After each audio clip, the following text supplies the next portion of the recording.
अर्जुन मुंडा जी, इस चुनाव में भाजपा का क्या कुछ दांव पर है और क्या कुछ हासिल करने की चाहत रखते हैं आप लोग? पिछले 10 वर्षों के शासन व्यवस्था से उब चुके लोगों के लिए ये बहुत ज़रूरी है कि उनका विश्वास और उसका आस्था लोकतंत्र पर बने रहे।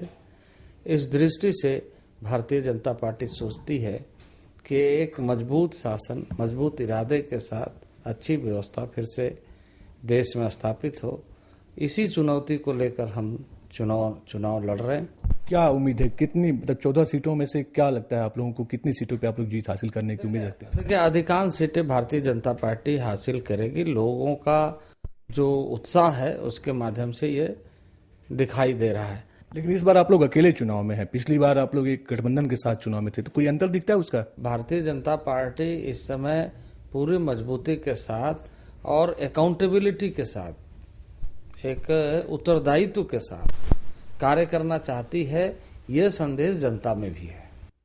कौन से मुद्दे हैं जिनमें आप लेके जा रहे हैं झारखंड में? देश का सशक्त नेतृत्व हो, गुड गवर्नेंस हो, और साथ ही साथ जो इस समय इकोनॉमिक इम्बैलेंस कंट्री का दिखाई दे रहा है उस पर रोक लगे, महंगाई पर रोक लगे। नक्सल समस्या पूरे देश भर की समस्या बनी हुई है, कुछ इलाकों में नक्सली फैले हुए हैं, झारखंड में ये समस्या बहुत ज्यादा विकराल है।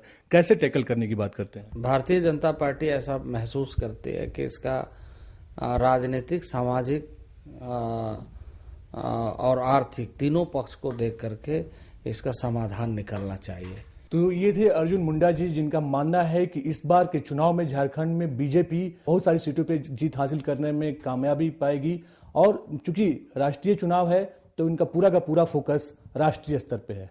कैमरामैन मोहम्मद एनआर फाजिल के साथ अनिल दुबे, डीडी न्यूज, रांची।